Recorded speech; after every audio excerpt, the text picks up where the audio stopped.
good afternoon. We were just had a briefing with Mayor Cava and her team, as well as the Florida DEM director. We are very thankful for all the hard work that we've seen over this last day and a half, particularly by our first responders. They are searching nonstop, and they are searching and trying to save people's lives. And so we thank them for what they're doing. Those operations, of course, are ongoing. We have a lot of support. There's going to be more support that comes in with our federal partners, and we're grateful for that. We also thank everybody who's been involved in helping the people that have been displaced. I mean, there is fortunately a lot of people that got out of that building. They don't have a home anymore. And so the efforts of the community have really been fantastic. I know there's a couple of charities that we've been telling people about. They've been getting a lot of support. We were also fortunate to get support from FEMA to provide individual assistance to people who've been impacted. We typically would not, probably with this, hit the threshold. Of course, you can waive that. The Biden administration waived that minimum threshold and is stepping up to the plate. I was able to speak to the FEMA director last night.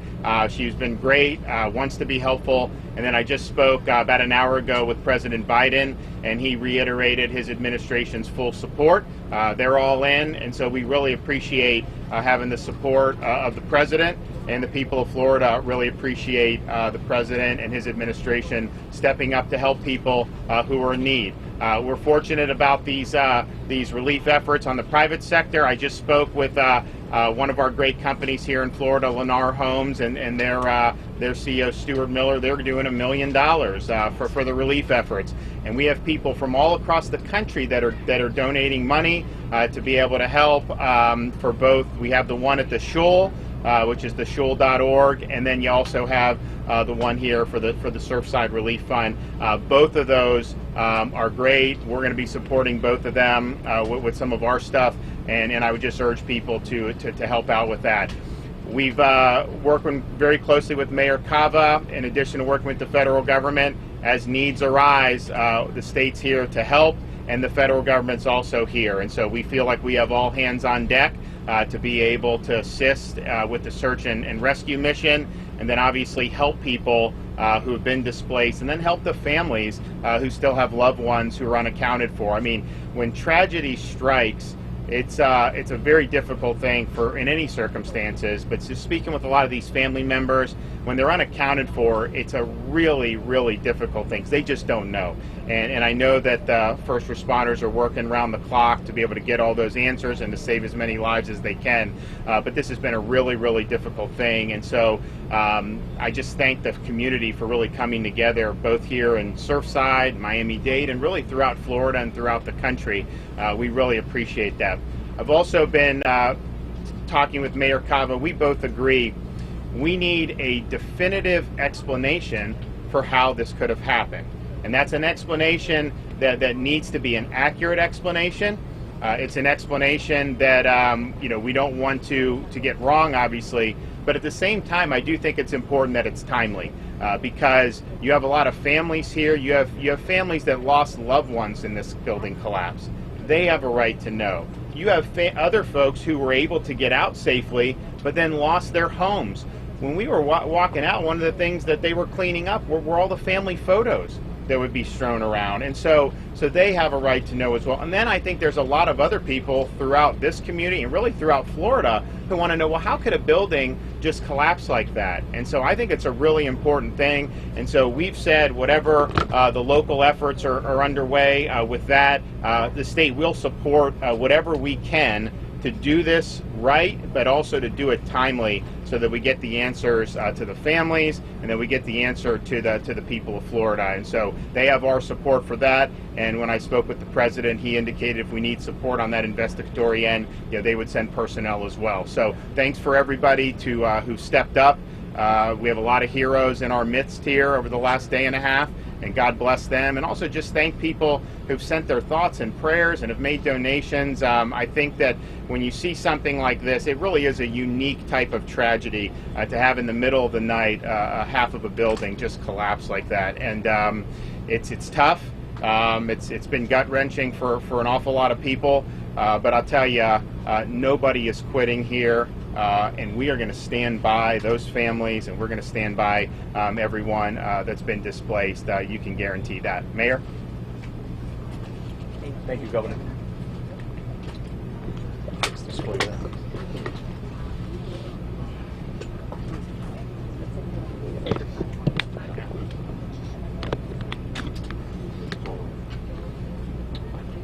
All right, and now Miami-Dade County Mayor Diana Levine-Cabo.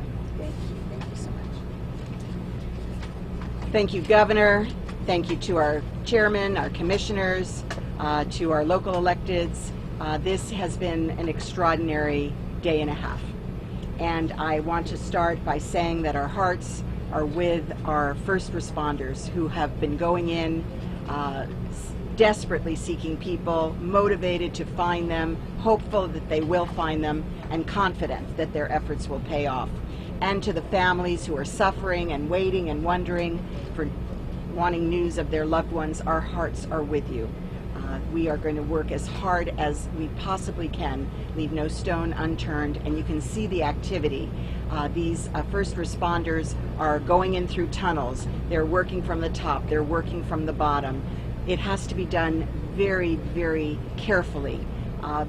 They can't dislodge pieces of debris that could injure them in the process. They can't dislodge debris that could possibly make it more difficult to continue the search. So we are fully behind them as they do this daring and brave work, and we are making sure that they are safe so that they can continue these efforts. I want to say as well that these are the best first responders in the world. These are the ones that are sent to trouble spots. They've been to 9/11, they've been to Haiti, they've been wherever there is a disaster, and they are bringing that expertise to bear right here for our residents, for our visitors in Surfside.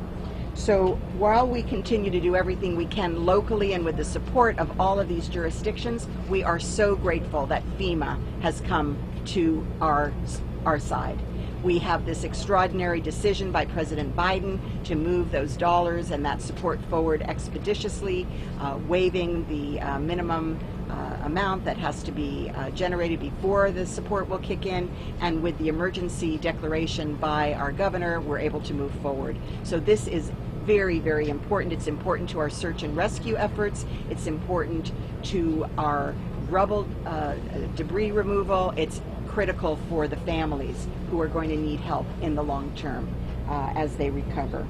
So I think you all know the numbers have not changed since the morning. We have 127 people that are accounted for, 159 that have been identified as possibly being on the site, unaccounted for, and we have 4, sadly, who we have lost and we will be burying. So we are now providing briefings to the waiting families every 4 hours in the Family Reunification Center. They are getting detailed descriptions of the operation so they can really understand what's at stake and how critical it is that we proceed cautiously and that they have patience. We're very grateful to everyone who's contributed. Lennar Corporation, that's extraordinary. We've set up a fund that's already generated $100,000 from donations, and we welcome that support. Aquí estamos día y medio después de la tragedia y estamos trabajando más fuerte que nunca con nuestros bomberos, haciendo búsqueda y rescate con los perros, con sonar, con cámaras, y ellos tienen esperanza. Ellos son los expertos en el mundo de este tipo de rescate, y ellos están listos para encontrar más personas vivos.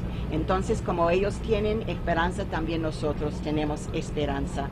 Y también estamos unidos con las municipalidades, el Estado y el gobierno federal con los recursos que necesitamos para seguir haciendo todo lo que podemos, pero tenemos que seguir con precaución para proteger las vidas de nuestros bomberos. Ellos están tomando riesgo enorme y nosotros estamos con ellos, y tenemos que tener paciencia mientras que hacen su trabajo. y especialmente estamos muy contentos con la decisión del presidente mandar los recursos de FEMA rápido para seguir adelante con el rescate y también con la basura adelante en el sitio, limpiar el sitio y finalmente para la ayuda para las familias que están esperando. Gracias al presidente, al gobernador, a nuestros municipales, y aquí estamos listos a seguir con esperanza, encontrar personas. Gracias.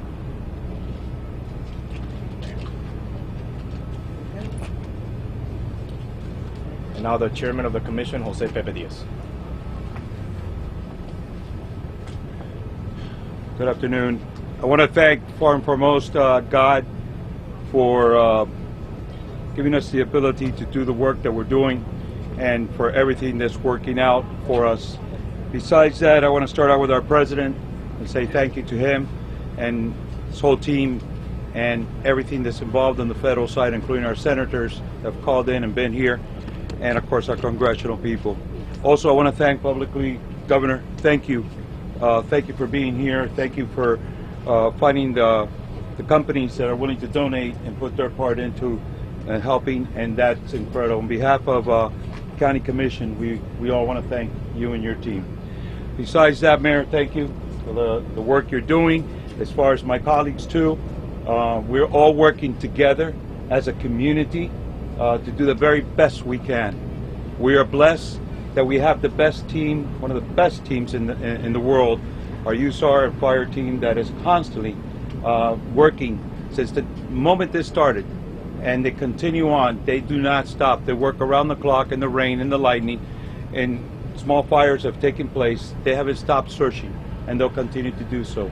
This is the kind of people that really step up to the plate when the problem is happening. Everybody's running in one direction. They're running into the problem. So we're blessed to have this kind of people within our community and doing what they're doing for all of us. To the families, our heart goes out to them. They just want to see or hear of a solution and hope for the best for their family members. Our people are working as hard as they can to try to find their loved ones. And trust me, they're putting their lives in peril to try to make that happen. And we're very proud of them and very thankful for them. And that is something that's very important to be said.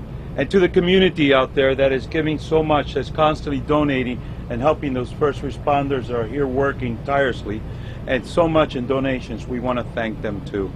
Thank you to so many around the nation and around the world that have expressed help to help us with this situation. Nobody thought that this could happen here in Miami Beach.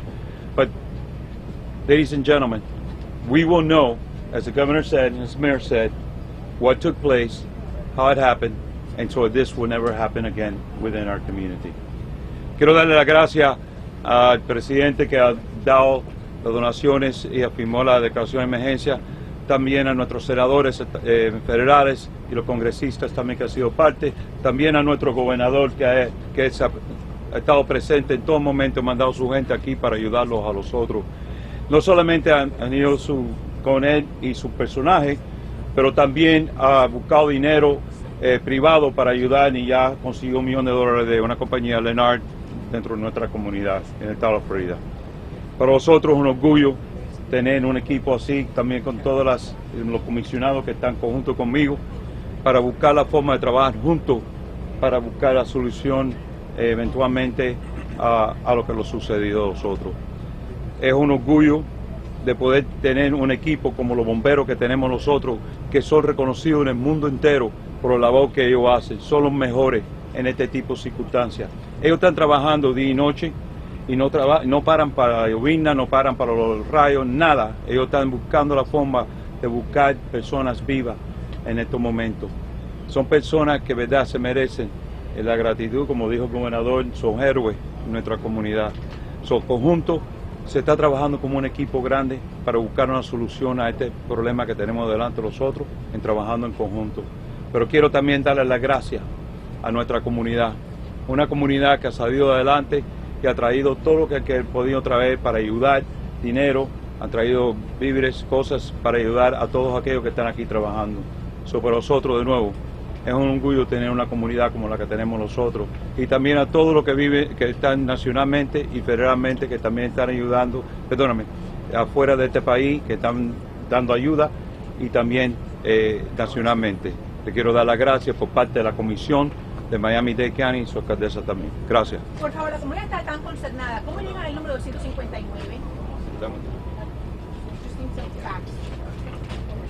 Thank you, Commissioner. And now the Vice Chair of the Commission, Oliver Gilbert.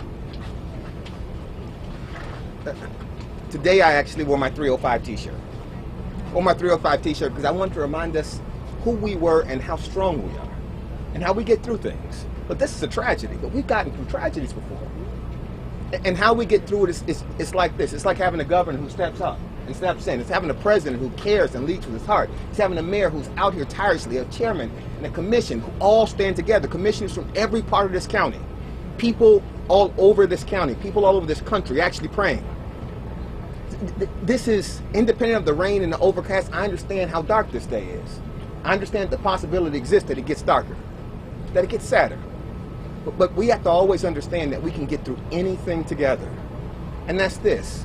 We wrap ourselves around those families with our resources and our love and our effort and our work, because we're going to keep working and we're going to keep praying. That's what this community does. That's what's gotten us through hurricanes. That's what's gotten us through every tragedy we've ever experienced. Our togetherness, our sense of community. I'm happy to have a president, a governor, a mayor, a chairman of the county commission. We all understand that. We all understand that it's important that you all understand it. Understand that your role in this, if you can hear my voice, give, please donate, help these families. But most of all, please pray. Please pray. Look, my dad was a Baptist pastor. The fervent prayers of the righteous availeth much. That means if we all pray and we all agree and we all actually believe, it can actually do something for us. But let's make it do something for us. How do I say that in Spanish? Recen. Recen. Oren. Oren, por favor. There you go. There you go. All right. There you go. You said it very well. Thank you, Vice Chairman. And now Commissioner Raquel Regalado. Bueno, yo voy a empezar en español. Primero, muchas gracias por la oportunidad. Yo creo que muchos de mis colegas han hablado sobre cómo esta tragedia ha unido a nuestra comunidad, y yo creo que cada vez que tenemos una tragedia eso ocurre. En las últimas horas nuestra alcaldesa, el gobernador y el presidente Biden ha declarado esto un estado de emergencia, ¿no? Y yo creo que eso es importante, más cuando escuchamos los lamentos de las familias, ¿no? Las personas tienen muchas preguntas sobre esta tragedia y nosotros también. Nosotros somos los primeros que queremos darles respuesta, pero a la misma vez tenemos que recordarles que este es un sitio de peligro, ¿no? Que nuestros bomberos y nuestros policías se están poniendo en peligro cada momento que están dentro de este sitio, ¿no? Esta tragedia se pudiera complicar y hemos hecho todo lo posible para no tener esa complicación, y por eso le pedimos paciencia, ¿no? Le pedimos que entiendan que es una situación muy compleja y que nosotros y los profesionales estamos trabajando juntos para darle a nuestra comunidad todas las respuestas, desde, como estaba diciendo el gobernador, sobre la estructura, hasta las preguntas que se han hecho sobre los cambios en los números, ¿no? Cosas tan complejas hasta que aquí no se podían rentar, pero hay personas que estaban rentando, ¿no? Y eso ha cambiado lo que era inicialmente nuestro entendimiento de cuántas personas estaban en este sitio, pero yo creo que lo más importante es que sepan que se está haciendo todo lo posible para responder a las preocupaciones de la comunidad, y se está haciendo de una manera muy unida, donde todo el mundo está haciendo su parte, ¿no? Para asegurar que esto sea una tragedia limitada a lo que hemos visto hasta este momento. Really quickly, I think all my colleagues have spoken about the unity and the tremendous opportunity that this has shown in terms of our community coming together. A few hours ago, our mayor, our governor, and also the president declared this a state of emergency, and that's important for everyone to understand. This is still a very dangerous site, and we're with the families, and we want to give them answers, just like we want to give the community answers, and we want answers ourselves, and we've been very clear about that internally and to the public, but this is still a very dangerous place.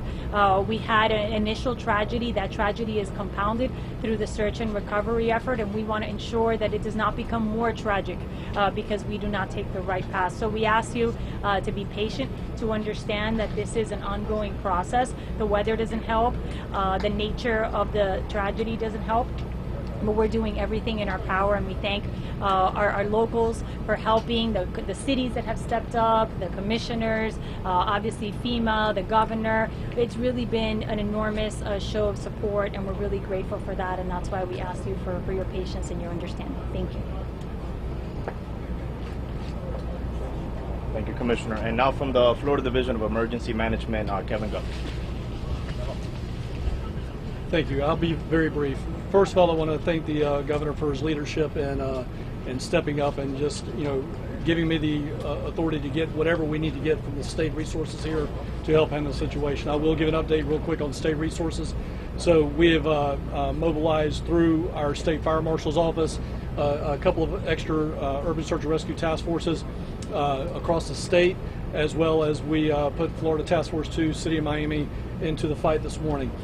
We do have the Department of Economic Opportunity that will be coming in with some of their resources for some of the businesses that may be impacted by what's going on, the shut down streets and whatnot, and they'll be going door to door to some of those businesses throughout the day tomorrow and over on Sunday.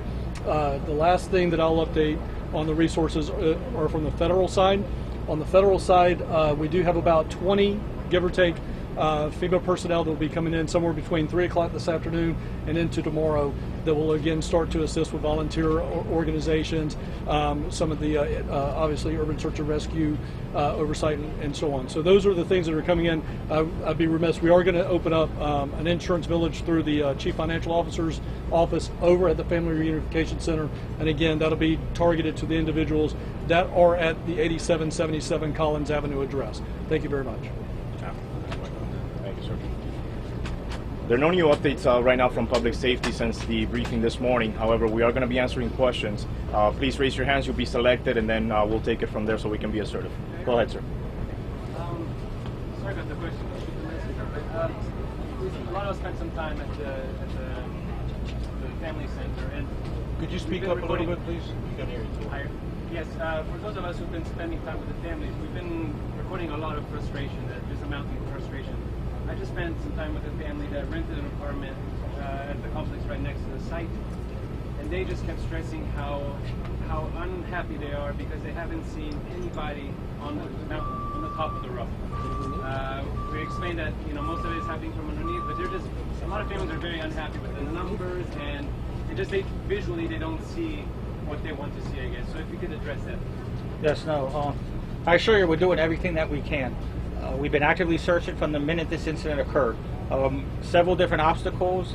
This type of situation, we're looking at optimal for survivability. And so that's where we've had several teams, Florida Task Force 1, 35 of the 80 members searching, and we've been mainly under the main pile, shoring up areas, trying to find void spaces, looking to see if we can find survivors. We've been sweeping the pile remotely using sonar devices, our cameras, our dogs, looking for any type of possible survivors, and that's kind of drives where we're searching. I understand the frustration, and I assure you, we're doing everything that we can.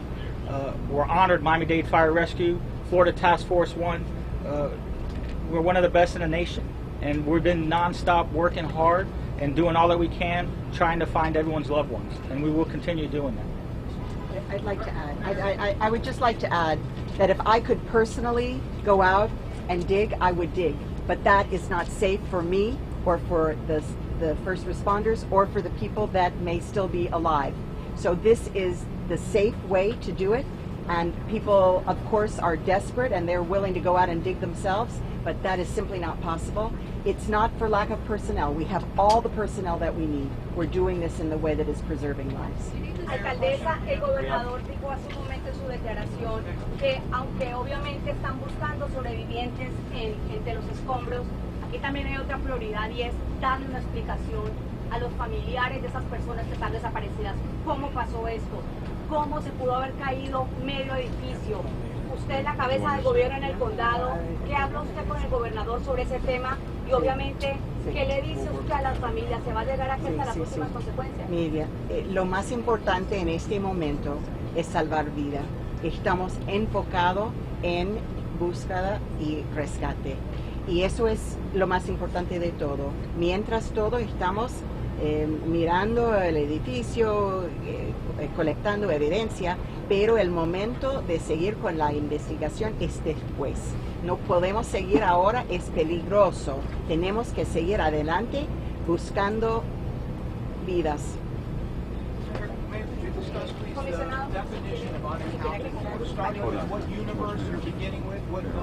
Give me one second. Erika, el problema es que, como dijo la alcaldesa, en este momento es salvar vidas. Y como dijo el señor que estaba preguntando, que lo que quieren ver las personas es que están trabajando para salvar las vidas. No te creas que no hay ingenieros ahí mirando las cosas, porque están. Tenemos ingenieros del gobierno federal, estatal, la persona estatal, local, del condado, están mirando, pero tenemos un proceso, y ese proceso, ahora sí te lo digo, la alcaldesa, el gobernador, todo lo que estamos envueltos acá, este proceso se va a saber exactamente qué sucedió. Y vamos hasta el punto de lo que se va a llevar a cabo. Así que por ese lado no se ocupen, pero es un proceso todo. Yeah, and let me just say in English, the most important thing right now is to save lives. And that is exactly what we are doing. But as the chairman said, we have structural engineers on site. We have structural engineers from the state, from the federal government, all of them involved. And when it is time to launch the investigation, we will. We all want answers. We all need answers. We never want this to happen again. The question, how do we explain 100? Yes. What number do you start with? What has to happen for you to deduct one, to add one? Correct. So when we say there are 157 unaccounted individuals, that is people that may or may not have been on the site. So those are people that maybe lived there, but we don't know whether they were there at the time. So we are waiting for confirmation, always, of the exact numbers. People may materialize. We may identify them. They may be out of contact, and then we take them off that list. Obviously, if we find them, they are taken off the list. So it's not only people who may be affected by this tragedy. It may be people that we've been told, maybe people are calling in, maybe this person was there. That's not to say they were definitely there. It was 159 yesterday. Is it now 157? What's the... I misspoke. It's 159. Mayor, so to clarify, the 159 unaccounted for to be people that their families have reported them missing, or they were on a roster as if they were living in the apartment? Any possibility that they were there, they're included. So then we do our very best to find where they might be, and then we can take them off the list. Yes. Okay, last question here.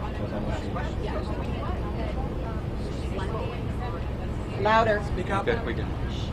I was hoping that maybe the fire department could expand on the location where the were found overnight, maybe describe some of the efforts that were required. Yeah, so as we're going through, there's different strategies that we attempt. Starting off, obviously, we're looking where we feel there's that void space, or where we think that there's the greatest potential, and that's kind of where we located. That's where we've been going through the parking garage underneath, tunneling under shore and looking for that area. Different areas now, as you see, we have more heavy equipment coming through. You see us working more on top of the pile as well. And so that's where some of the individuals, have been found as we're going through and locating, bringing in heavier equipment, doing different aspects. So, I can't give you specifics of where we located, but we are, coming up with a search plan per se, where we develop grids and we go through different areas. But again, what drives that is different things that we see. When we use our dogs and different signals, when we're using sonar equipment, different signals, using our cameras, different signals, as well as just when we're in there and searching and what we come across. So that's what we've established so far, and we'll continue moving forward, hopefully with some form of positive outcome. Following up, are there any air quality concerns, and are there any special equipment that the first responders are using because of those concerns? Yes, absolutely. We have air respirators that we use when we're definitely underneath and we're doing certain components. We bring in vent fans, so we definitely try to circulate, again, in minimal space. So when we find a void space and we find different opportunities, we definitely will try to circulate air through there to assist with that. Thank you, Chief. Thank you. And now we're going to have a Creole translator for our Creole community.